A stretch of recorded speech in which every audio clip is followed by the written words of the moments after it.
Considering the challenges and the breakthroughs of the past 25 years, what is a piece of advice you would give to someone who's just starting their career in Alzheimer's research or Alzheimer's patient care? Jeff, do you want to go first? Yes, I would say to the person starting, be passionate about your work.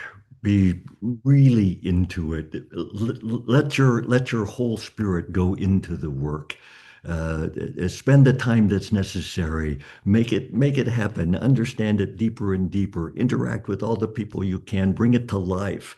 These are the things that will allow you eventually to understand whether it's a target or a biomarker or a process, an assay, whatever it is that you're looking at.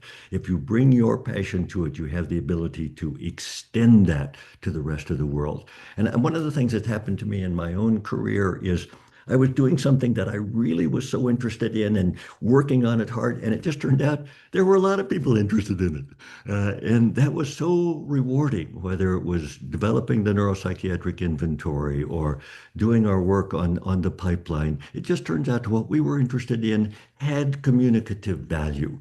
People found it of interest. And I think for the young person, other people will find their passions of interest also. Outstanding. Suzanne. Yeah, I would say the same thing, but I would say it from a slightly different angle, which is just um, don't leave anything to chance. Like when you're doing research, when you're designing things, when you're planning things, don't just assume something's going to work out fine. Actually think through it and say, what is the very best decision we can make in this case? Don't leave any corner, unswept or any stone unturned. And when I talk about that, what I really mean is, think through what outcome measures should you really use? Which timing should you really be using for your visits? What do you know about how your treatment works and which population is going to work in the best?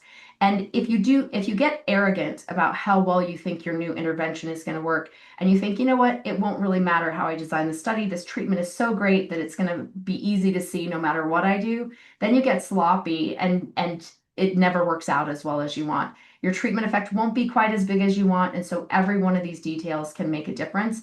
And you want to give your drug or your intervention the very best chance of success. So make sure you address every single consideration and be very clean about what you would do if you were just barely going to make success. What would you do to make sure you made it? Because our estimates right now are that up to 20% of Alzheimer's trials fail for methodologic reasons, even when the interventions actually have activity.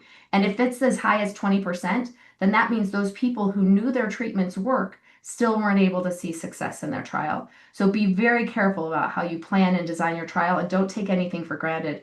Really make specific decisions, follow through on each of those decisions, and make sure you're not being sloppy in anything that you're doing or ignoring any specific aspects of the way you're planning your study. And if you do that and your treatment does work, then you'll be able to see it. But don't get arrogant and don't think that it's just going to work on its own. Let me reflect on that Yeah. 1 minute. I love that, Suzanne. And I've often said to myself, Jeff, don't believe everything you think. Uh, Right? and I try to make an increasingly clear distinction between what I know and what I think I know. Mm-hmm. What I know, I can use in a clinical trial and use that to plan. What I think I know has to have a bunch of contingencies around it. And so I find in my own career, still, I am struggling with this. What do I know and what do I think I know? And I think that's just such a valuable lesson for young people. And that is what you're stressing. Yeah, and the things you think you know, see if you can verify them. See if there's data you can use to try to figure that out. See if your own data and your animal studies might help you. See if there's data from published clinical trials that could help inform it. If you think you know it, try to confirm it, or maybe you'll get evidence that you're wrong. How many times, I mean, at my stage of my career, there've been a lot of times when I was really sure of something and I was completely, totally wrong. So just don't get arrogant on a personal level and also question everything. If you know it and you have evidence, hang on to it. If you think it and you're not sure, find the evidence, see if you can confirm, see if you can get closer to what the truth really is. Ask your colleagues. It's a great community. We have a lot of amazing people in this field. Ask them, see what you can learn from them. You can often find insights and learn so much more if you collaborate.